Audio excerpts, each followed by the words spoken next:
Olá, bem-vindos a mais um vídeo aqui do canal do Intensa. Hoje a gente está aqui na casa da Thaís, que é minha amiga e também professora de yoga, massoterapeuta, trabalha com práticas corporais, é também uma arte terapeuta, assim como eu. Obrigada por topar gravar esse vídeo comigo.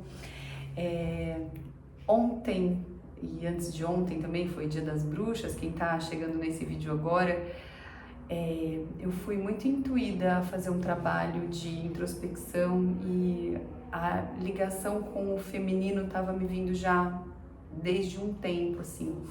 E aí ontem eu fiz uma mesa radiônica da Patrícia Monteiro, quem conhece ela é uma terapeuta portuguesa, e me vieram muitos insights, abriram muitas caixinhas a respeito desse tema e eu falei, bom, é a hora de eu organizar isso em mim e compartilhar. E o meu canal é muito esse lugar de auto-organização e esse contato com as pessoas que chegam aqui.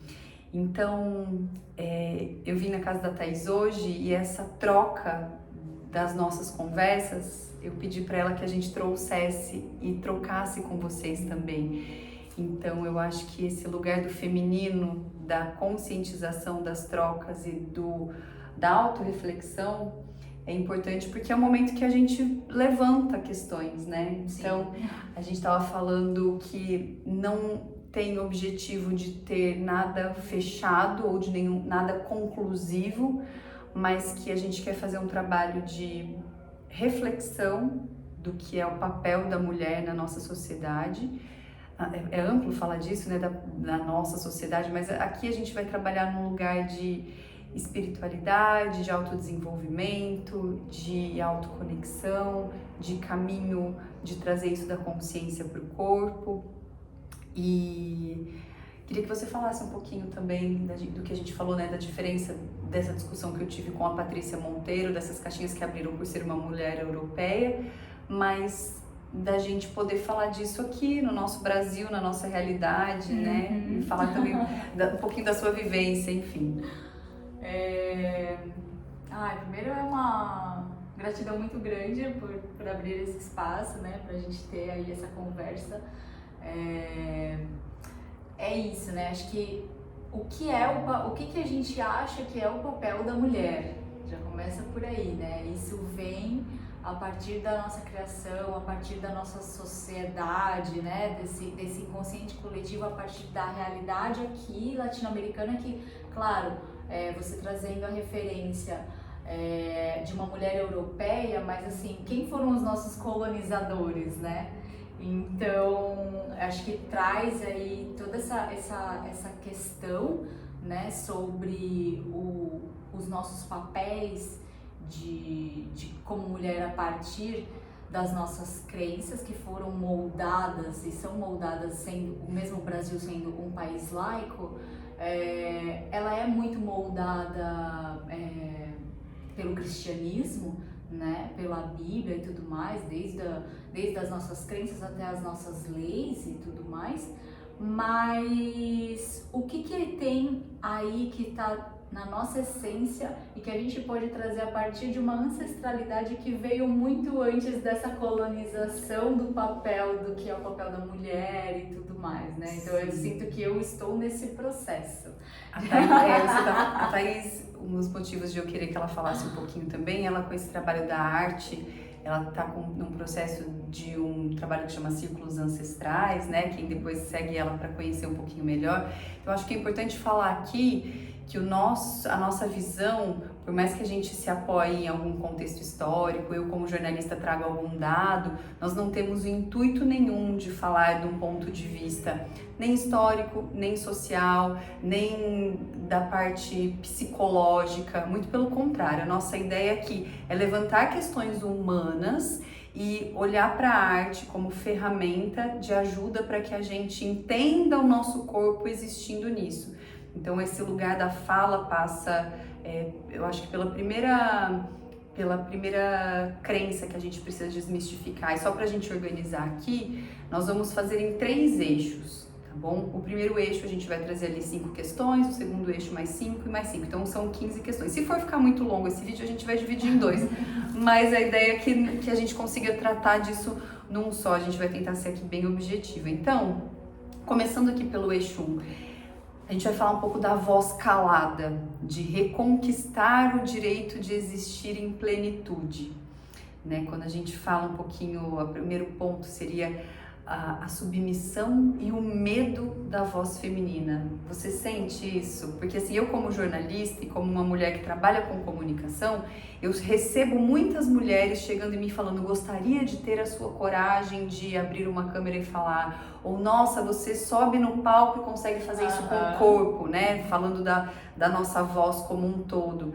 Então eu vejo que por menor que seja assim o nosso ato e mais comum que a gente como artista trate, é um lugar que perto de muitas mulheres e muitas pessoas, tá? Que a gente tá falando mais da mulher, mas pode ser no âmbito não de gênero, mas da energia feminina que cada um carrega, é um lugar de desafio, né? É um lugar que não é simples para todo mundo abrir uma câmera e falar, ou se expressar, ou quanto isso tem, assim, sufocado. É um lugar que a gente carrega nisso. Você sente isso também? Tá? Sim, sinto isso.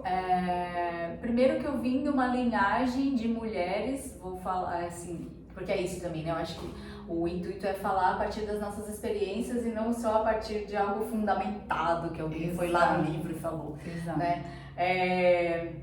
Eu vim de uma linhagem onde, por exemplo, a minha avó teve 3 filhas e essas 3 meninas não podiam falar com meninos na escola. Então, e aí, de uma dessas meninas nasci eu, que não tive nenhum artista por perto, e minha mãe falou: não sei de onde ela tirou essa dança. Então, sim, é algo que é muito forte isso, nesse lugar, né, de fala, a voz calada, né? Quantas mulheres a gente expressa quando a gente resolve quebrar esse silêncio? E ao mesmo tempo, você não acha que existe também uma crença que algumas de nós já ouviu em algum momento: nossa, a mulher fala demais, nossa, Muito. junta a mulher fala demais. Será que também não é um reflexo de tanto que nós já precisamos ser contidas e caladas, e em algum momento a gente fica desequilibrado, né? Se a gente tá falando demais em algum lugar, porque a gente falou de menos, é o pêndulo.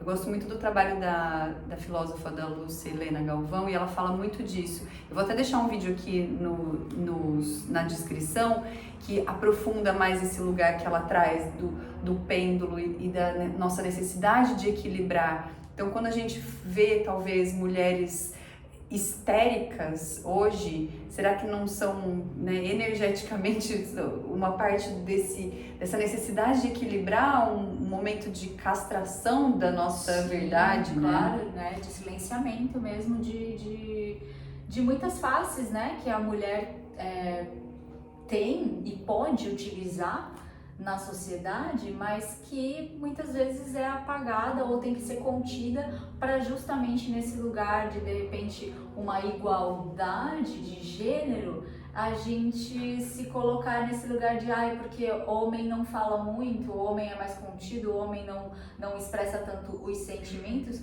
e aí se colocar nesse espelhamento da igualdade do homem, do comportamental, e esquecer que não tem como existir essa igualdade, uma vez que nós mulheres, sim, a gente vai refletir muito mais e logicamente a gente vai criar mais ideias para poder expressar, né?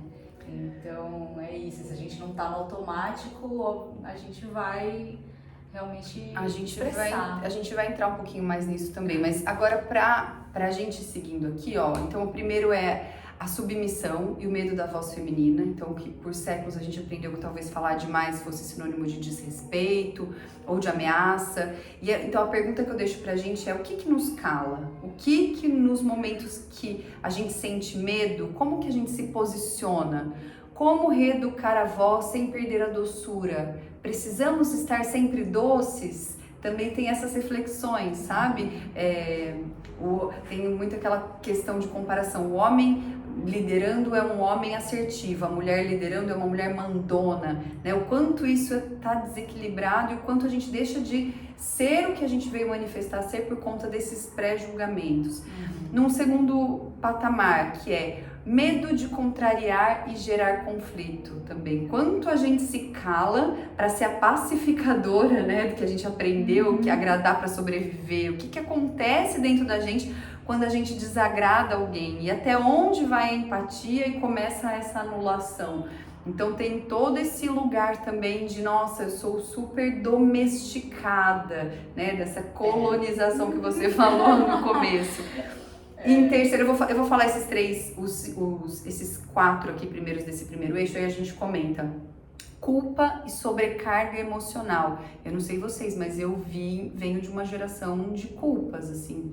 E às vezes a culpa não é culpa muito grande, não é uma culpa pequena, é culpa de existir, é a culpa de trabalhar. Então, para minha avó trabalhar, ela deixava o almoço pronto 5 horas da manhã, porque a mulher, né, tem aquela questão. Então, eu não consigo existir e estar plena no meu ofício que eu nasci para fazer, sem ter uma culpa e sem ter que fazer mais para eliminar essa culpa. De onde vem essa culpa, né? Podemos dividir o peso emocional com mais consciência e compaixão, também é a pergunta que eu deixo aqui. E para finalizar esse primeiro eixo, dependência relacional e validação externa. A mulher que aprendeu que precisa ser amada para existir. A gente busca aprovação constante. Então a pergunta que eu me faço e faço para vocês: o que me faz duvidar da minha autonomia? Como que é sentir-se inteira mesmo sozinha? Eu acho que isso é tão profundo assim, que fala tanto desse lugar de dependência relacional, e a gente tá vendo um movimento de casamentos acabando, a gente tomando decisões de estar sozinha, estarmos solteiras, mas estarmos inteiras, e até entendendo onde que a gente precisava dessa validação externa. Eu acho que eu tô passando por esse momento de entender melhor, eu fui casada há 8 anos, então existe sim uma dependência relacional quando existe um casamento, não tem como falar disso, porque são decisões tomadas juntos, né, das contas, do dia a dia, da rotina. Então, como isso se manifesta? A hora que acaba esse casamento, você vê o que sobra, o que era dependência, o que sou eu mesmo, como o meu papel da individuação. Então, todas essas camadas aí que a gente tá nesse papo para remexendo, para depois a gente ir para nossa meditação. E aí pegou aí, tá, de alguma forma? Sim, nossa, não sei nem por onde começar. É isso, a ideia é essa, gente. A gente vai levantando esses pontos e aí, antes da nossa meditação, a gente vai silenciar um pouco, e a ideia também é que vocês voltem nesse vídeo, nessa meditação, e deixem isso emergir de várias formas. Tá? Então agora a gente vai começar o segundo eixo, que é o corpo, o cuidado e a herança do sacrifício. Um pouco meio que, como que depois da gente sentir tudo isso que a gente falou um pouquinho aqui, que a gente pincelou, como que o nosso corpo existe, né? Como que a gente se manifesta, como eu me visto, como eu me comporto, como eu me permito me relacionar, né? Tem uma série de coisas aqui que a gente pode falar, e a primeira que eu acho que a gente pode contribuir aqui como bailarinas e por termos passado em várias coisas, que é a desvalorização do corpo feminino. Eu vou explicar um pouco, talvez, dessa crença que possa existir, né? Do corpo feminino como território de controle, de desejo, de culpa.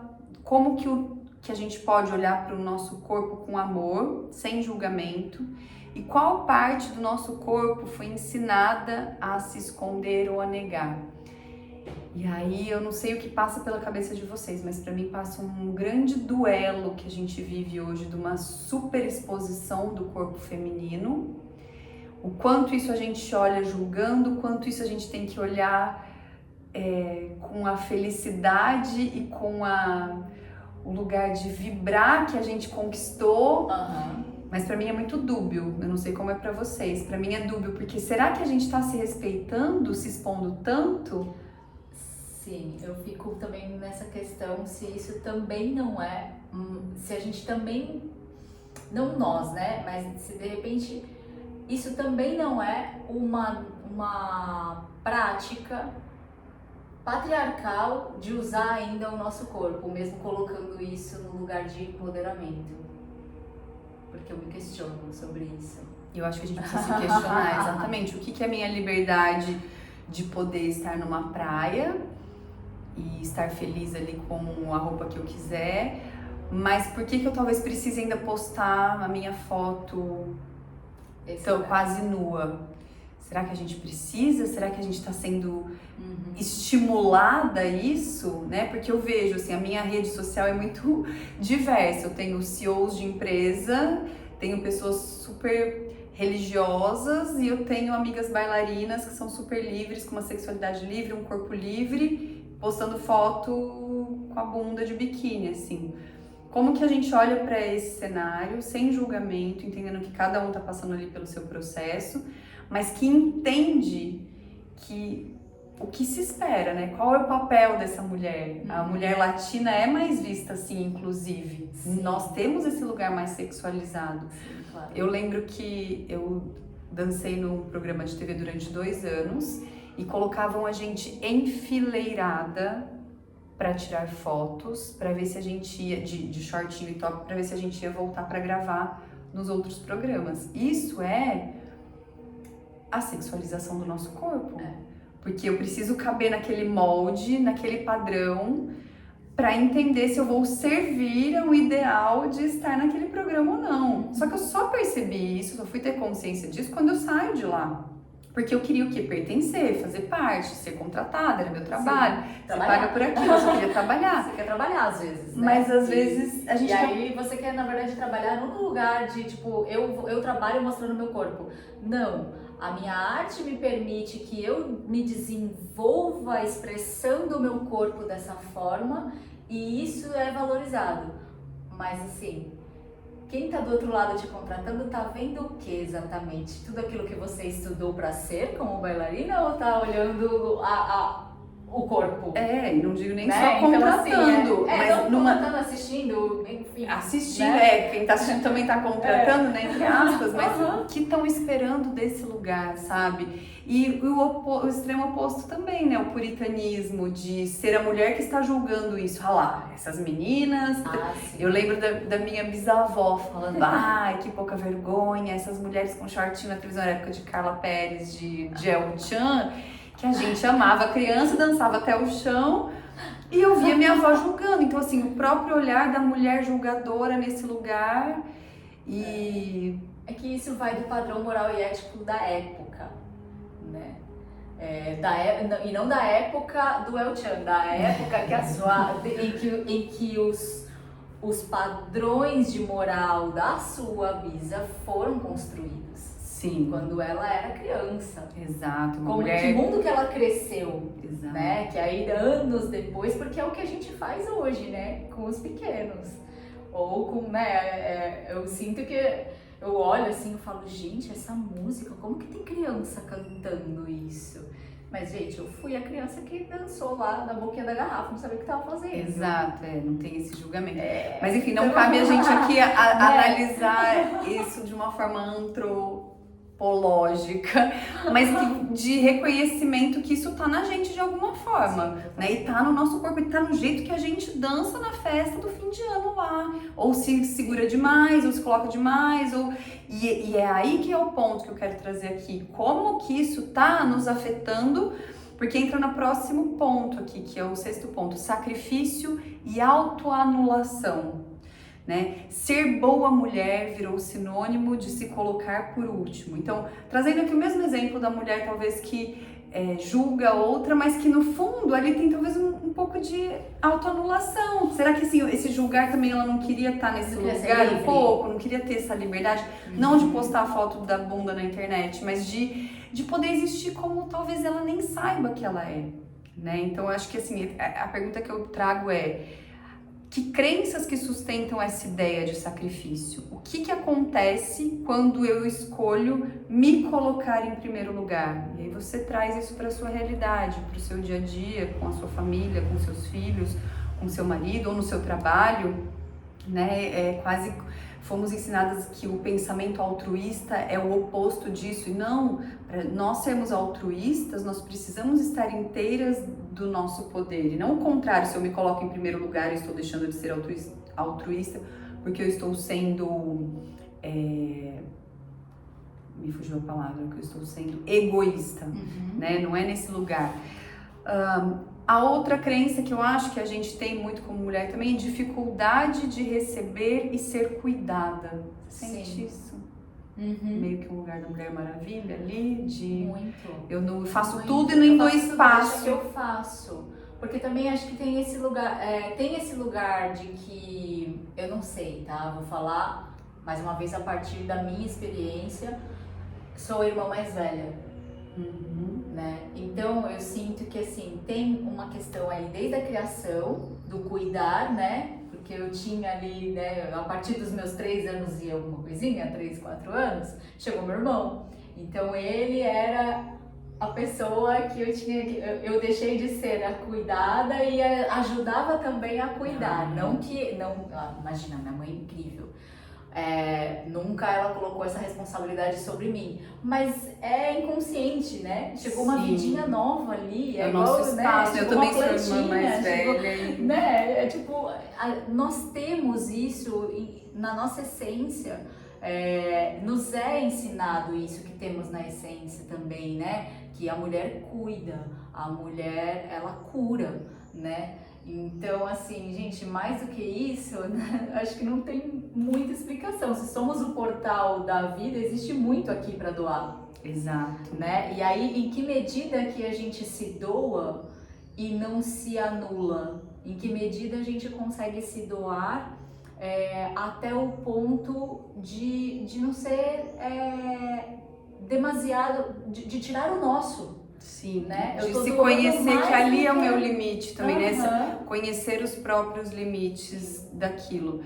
E a pergunta é: o que impede a gente de receber afeto, apoio ou reconhecimento? E que sensação que surge quando alguém nos dá afeto? Vocês já pararam para pensar nisso? Como que é o nosso corpo nesse lugar? Que sensação que a gente tem quando alguém nos dá afeto? É como se a gente estivesse devendo alguma coisa? É como eu consigo só receber, ou eu tô sempre tendo que dar para aparecer, para ser querida, para ser vista, para ser honrada? Enfim, então essa dificuldade de receber e ser cuidada com certeza é uma coisa também que permeia aí muitas mulheres. A outra, não para todas, mas eu acho que a maternidade e a perda de identidade. E eu acho que a maternidade, mesmo que você não é mãe, acho que não tem como uma mulher ou um ser com útero não se questionar em algum momento sobre a maternidade, né? Todas nós, desde brincar de boneca até se relacionar e pensar nesse lugar. Em que momento, né, que a maternidade como destino e não como escolha, ou quem sou eu além do papel de mãe, de filha, de esposa? O que acontece quando a maternidade deixa de ser obrigação e vira uma expressão, né? Eu vejo muito mulheres que são só mães hoje, e eu penso, meu Deus, o dia que essa criança virar um adolescente e começar a ter vida própria, essa mulher desmorona, porque todo o centro dela agora tá apoiado na criança, que não deixa de ser essas relações de dependência que a gente falou, né? Eu sou filha de uma menina de 6 anos, a Thay é mãe de gatos. Sou mãe de gatos, mãe de pets. Eu volto mais cedo para casa para estar com eles. Também são outras responsabilidades, né? Mas você se sente, por não ser mãe, você se sente cobrada por não ter filho? Como que é? Pela escolha? Sinto. Existe acho que desde a minha família, né? No sentido, minha mãe, ela verbaliza que ela gostaria de ser avó. E aí parece que eu tô tirando isso dela. A impressão que eu tenho às vezes, tipo, nossa gente, eu sou a responsável, eu sou não a única, né? Tem meu irmão, mas meu irmão também não quer. Então, e isso cai muito sobre a mulher, né? Eu acho que cai mais pra mãe de menina do que mãe de menino. Não sei. Por quê, né, Não gente? sei. Por que será? Vamos pensar. Então, sinto que às vezes eu sou o agente que impossibilita a minha mãe de cumprir o papel de avó nesse mundo. Avó por adoção, né? Campanha Seja Avó Sem Precisar de Mim. E ao mesmo tempo existe uma estranheza também que eu sinto de outras mulheres que são mães ou que ainda não decidiram se serão mães ou não, né? E tal, porque às vezes as mulheres, elas, dependendo da idade, ainda não tá nesse lugar de querer escolher, né? De falar, não, eu vou tomar essa decisão, que nem eu tomei. Eu tomei essa decisão com 37, vou fazer 40. Falei, não vai ser. Acho que não foi até agora, não vai ser, não vou pensar nisso. É uma escolha, né? É uma escolha. Então eu sinto essa estranheza de tipo, mas como assim você não quer? Todo mundo tem, Deus ajuda. Né? E assim, não quero. Não isso passa pelo nosso corpo também, né? Pela nossa escolha do que a gente quer sustentar, enfim. E para finalizar esse segundo eixo que a gente falou de corpo e tal, o lugar essa frase, né? O lugar da mulher é onde ela quiser. Tenho ouvido bastante isso, mas porque ela vem um pouco para suprir o famoso lugar da mulher é na cozinha, lugar de mulher é na cozinha, ou lugar de mulher é nas tarefas domésticas. Vocês sentem que ainda existe esse estigma, que o equilíbrio entre amor, carreira e liberdade, uma coisa que prenda a mulher a responsabilidade de ela ser a dona do lar, né? E aí a minha reflexão aqui né, não estou falando que podem existir 1 milhão ou infinitos modelos diferentes de uma mulher cuidar do seu lar, não precisa ser com a própria mão, né? Pode ser uma mulher que cuida super, mas ela tem apoio, ela paga alguém para limpar a casa e ela cuida dessa mesma forma, mas o que eu percebo, eu tive relacionamentos recentes que falavam coisas do tipo, não se faz mais mulheres como antigamente, aquela matriarca que recebe e acolhe. Eu acho que isso também é uma crença, porque a gente não precisa estar com a barriga no fogão para ser a mulher que recebe e que acolhe. E talvez o nosso acolher seja um pouco diferente do que era o acolhimento das nossas avós. O nosso acolher hoje talvez seja aqui, em um outro lugar. Será que precisa ser o acolhimento dentro de casa? Eu não estou falando que a gente não tenha que ter esse papel com os nossos filhos. Mas enfim, só esse tópico geraria uma discussão gigantesca, né? Mas você concorda? Então, o lugar da mulher é onde ela quiser.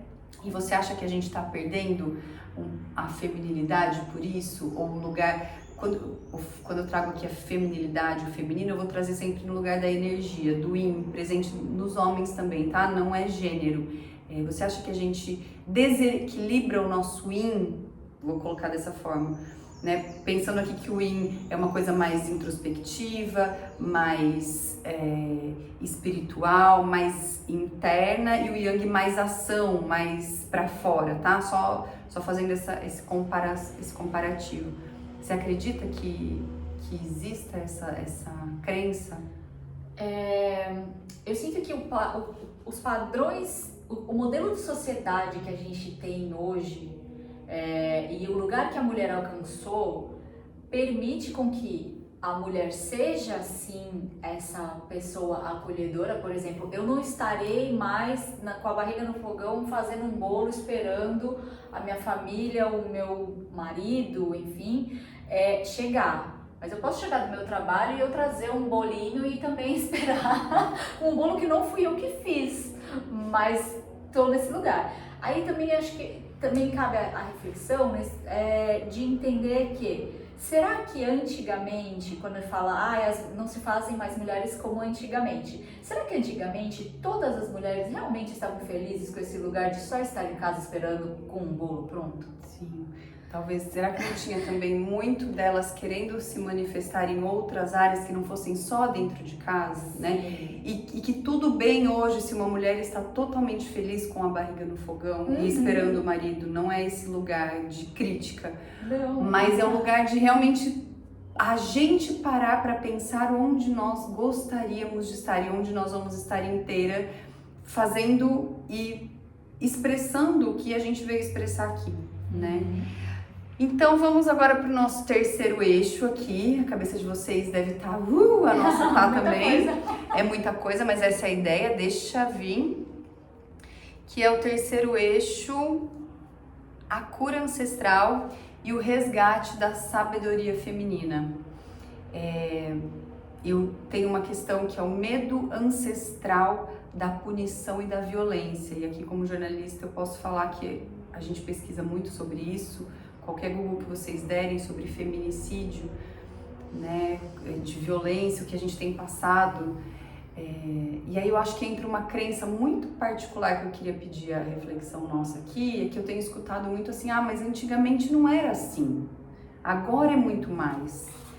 Mas a gente tem que lembrar que antigamente não se mensurava, a gente só tem lastro de dados porque começou inclusive a separar o que são crimes cometidos no âmbito social e crimes cometidos contra a mulher. Então sim, existe um medo ancestral da gente ser punida, existe um medo ancestral da violência, né? Então as cicatrizes da nossa linhagem ainda vivem nos nossos corpos e nas nossas decisões. E que medos que nós herdamos das mulheres antes de nós. E como honrar essa nossa ancestralidade sem repetir e sabendo também que nós trazemos muita força, muita coragem, muita coisa boa. Inclusive, quem fez os 21 dias de despertar da primavera, eu fiz uma meditação muito linda da ancestralidade, que foi assim recebida de uma maneira muito especial.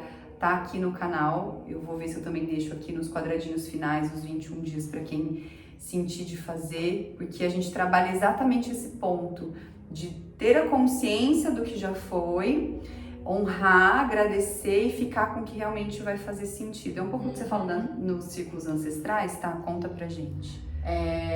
Sim, honrar, né? Acho que honrar esse nosso lugar, e agora não falando só nesse lugar de mulher, de feminino, mas honrar a terra, né? Eu acho que quando a gente começa a honrar desde do que a gente come ou dos elementos, tudo isso trazem memórias ancestrais no lugar de realmente pertencer, né? E o pertencer, ele é tão plural que eu sinto que ele vai por além do feminino. É que o feminino, eu sinto que é mais desperto a entender essas conexões. Entende? Então, quando a gente fala por exemplo, de feminicídio, a gente está falando também de dados que vêm não só históricos no sentido da apropriação do corpo da mulher, né, e do apagamento do quê?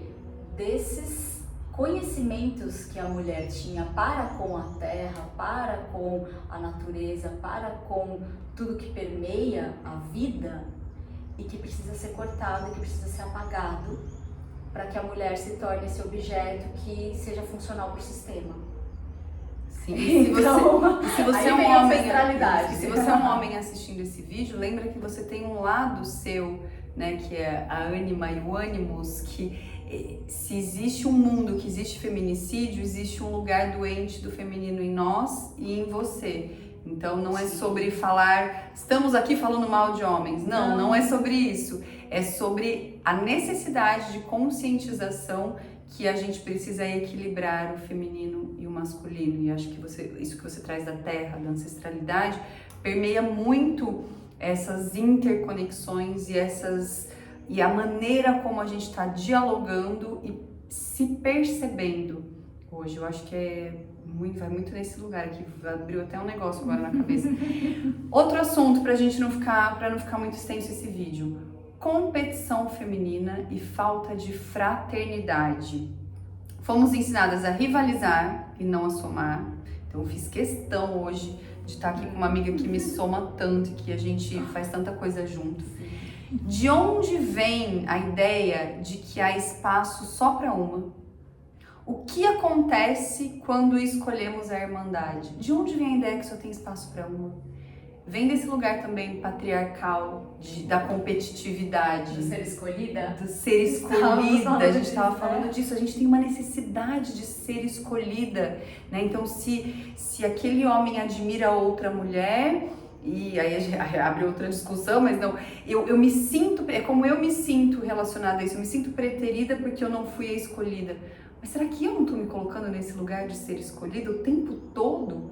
Será que eu que não estou ali baseada num modelo de relacionamento em que eu preciso ser escolhida, ou que todo o meu amor está direcionado a uma pessoa e não a minha vida, a minha carreira, e eu aprendo a redistribuir, a expandir esse amor. Então acho que essa competição feminina, e se a gente trabalhar, né, nessa quebra de paradigmas de que o feminino está competindo e ampliar isso, todas nós tendemos a ganhar em todos os âmbitos, no âmbito profissional, todo mundo cresce, porque inclusive as mulheres que se veem assim se conectam mais rápidas, crescem mais rápido, a gente está trabalhando mais, as coisas tá fluindo nisso. E indo aqui pro 12º, que eu acho que tem a ver também com o que você trouxe dessa ancestralidade, ruptura com a intuição e com o místico. Né? Eu me sinto reconectada com isso desde 2020, depois de ser mãe e depois de estar no que eu chamo aí de um despertar espiritual. Mas é como se eu tivesse sufocado um lado meu que é tão grande, tão poderoso, que eu sinto que é uma coisa tão íntima. Isso ficou adormecido. E aí eu reconheço isso na minha ancestralidade, eu reconheço isso na minha mãe, na minha avó, eu reconheço que talvez pudesse ter sido explorado mais, e talvez nós sejamos a geração que está podendo explorar isso com mais espaço, né? Deixei até aqui uma frase: o patriarcado deslegitimou nossa sabedoria espiritual. E qual que é a pergunta? O que me desconecta da minha intuição? Como eu posso reconectar corpo, alma e propósito? E eu acho que é isso que a gente está fazendo aqui, às vezes sem saber muito como, mas no fim é isso, a gente está aqui se reconectando dessa forma. Fazendo essa teia. Exato, fazendo essa teia. Outra questão: instabilidade versus aceitação cíclica. No vídeo da Patrícia Monteiro, ela traz uma questão do pai dela, que ele fala: nossa, mas mulher é muito instável, de uma maneira pejorativa, como se isso fosse ruim, e também com um pouco de dó. Nossa, coitada, essa mulher é instável, desequilibrada. E aí a gente não quer ser isso, eu não quero ser vista por ninguém como alguém que é desequilibrada, instável. E aí eu olho para minha instabilidade como uma falha. E aí eu finjo que eu não sou estável. E aí eu sucumbo e eu me distancio da minha ciclicidade. Porque exatamente, somos cíclicas. A natureza é cíclica. A natureza é cíclica. A nossa menstruação e a lua estão mostrando ali mensalmente que nós vamos ter fases lúteas, fases que a gente vai precisar de mais acolhimento, fase que o nosso corpo está sangrando, fase que nós estamos ovulando com o nosso poder pessoal ali de criação, de criatividade, magnético, sexual, de tudo. E aí eu finjo que eu não tô nesses picos para estar instável. O que também não é, eu acho que aqui é o nosso aprendizado, mulherada. Entender como a gente funciona nesses ciclos e tentar não surtar. Porque é a história do pêndulo de novo da filosofia. Se eu suprimo demais, uma hora escapa. Então, onde eu dou vazão nessa ciclicidade, né? E acho que o primeiro ponto é aceitar que nós somos cíclicas. Quantas mulheres têm problema de útero e não sabem de onde vem? Quanto não é dessa falta de aceitação dessa ciclicidade? E a verdade, acho que não é nem às vezes a falta de aceitação, é a falta do autoconhecimento mesmo, e aí querer espelhar no outro esse lugar da linha que fica aqui, né? Então, assim, não tem como a gente se espelhar nessa... Porque é isso, né? Quem foi que falou que é desequilibrada? Não é? Ou a visão masculina também, porque eles são seres mais lineares hormonalmente falando. E aí é o lugar que a gente tem que entender que nós queremos direitos iguais, né, respeitos iguais, mas que somos seres diferentes. E o homem também entender isso. Eu converso isso com o meu chefe na agência, que é diferente, né?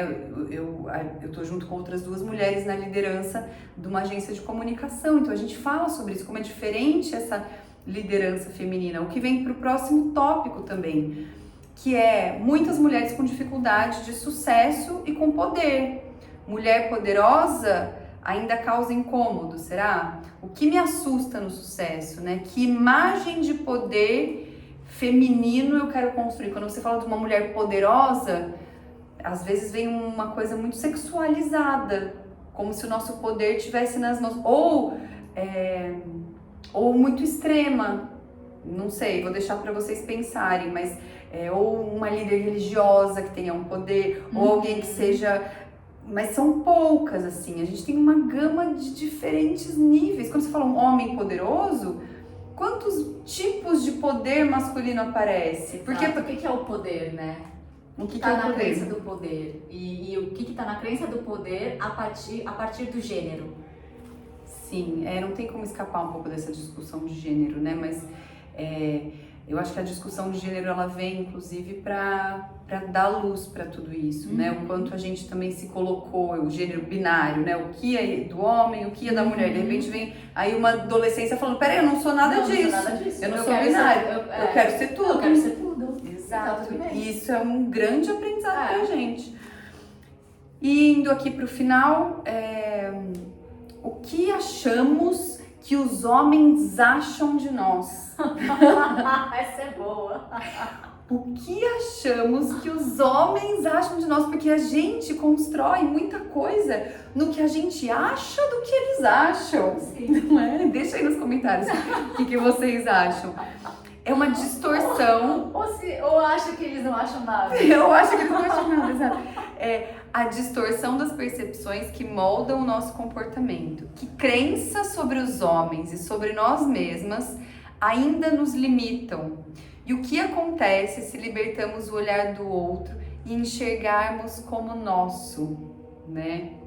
Eu acho que assim, se a gente não tem muita clareza de talvez como a gente vê isso, estudem sobre Anima e Animus, que vocês vão ter um pouco de ideia do que é isso, mas é só olhar para que tipo de relação a gente está manifestando. Vou dar um exemplo, que talvez seja algo meio unânime.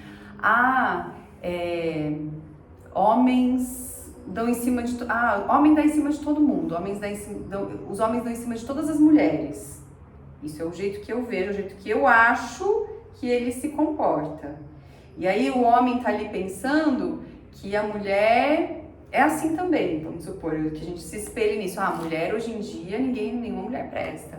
Ou, num outro caso, eu tenho filha, então na minha crença eu posso achar que os homens vão achar que ter filho é ruim, então eu já não me relaciono com homens porque eu falo, eu tenho filho, né? Então nenhum homem quer.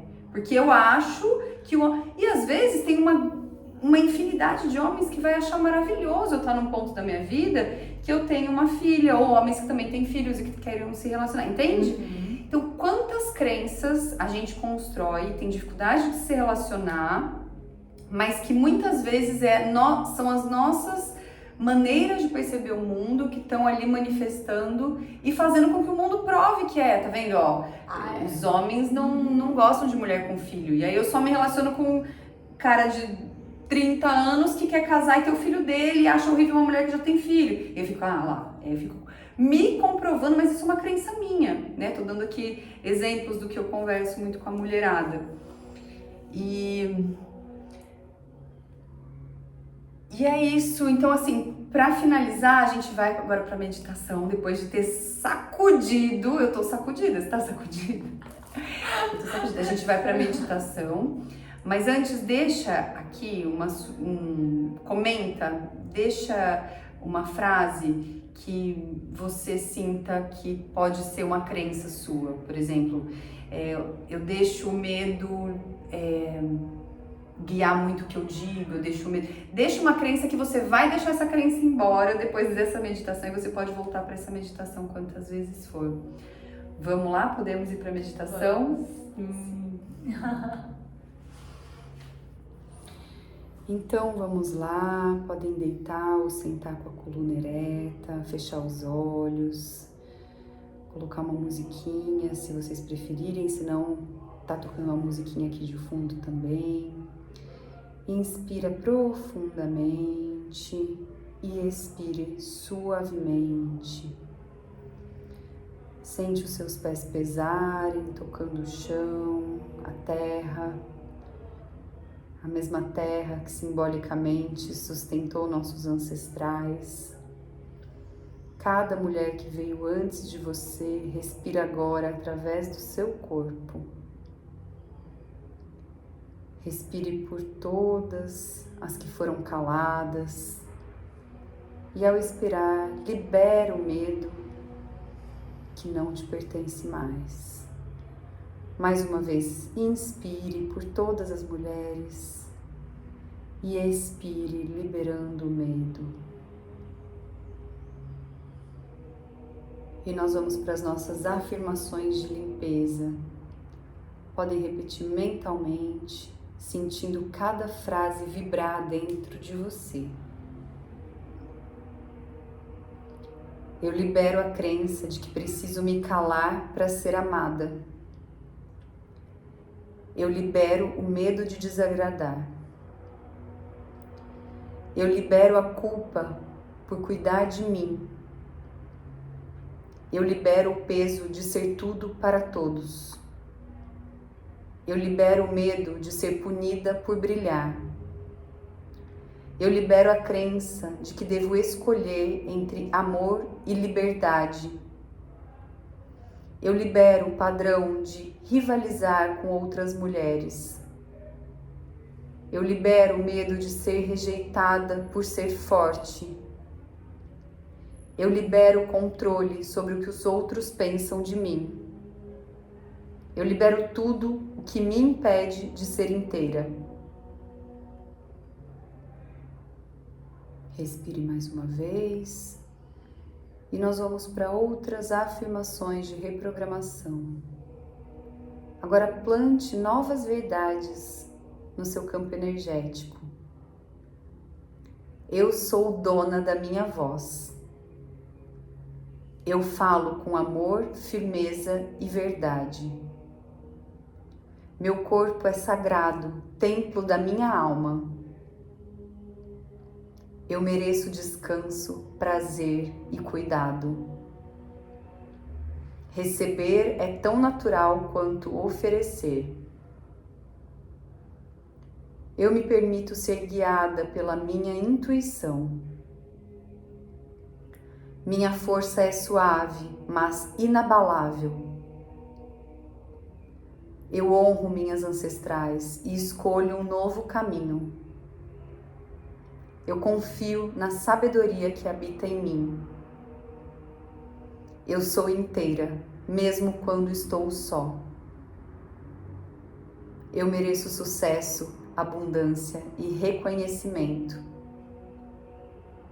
E eu sou livre para criar o meu próprio destino.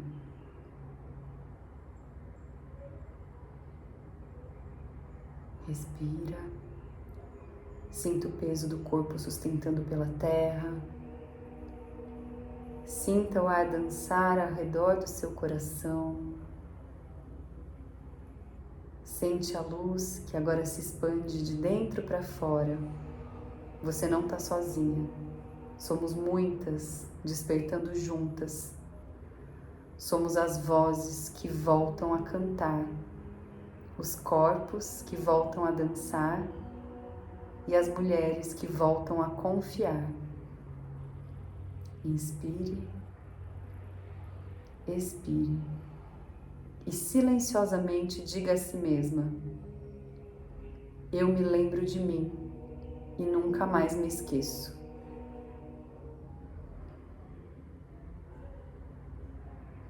Eu me lembro de mim e nunca mais me esqueço.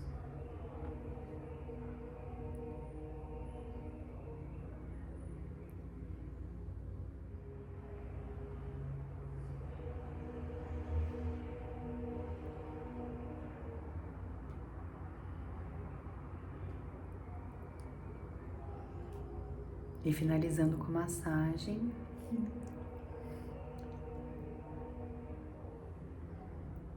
Bônus para quem ficou até o final.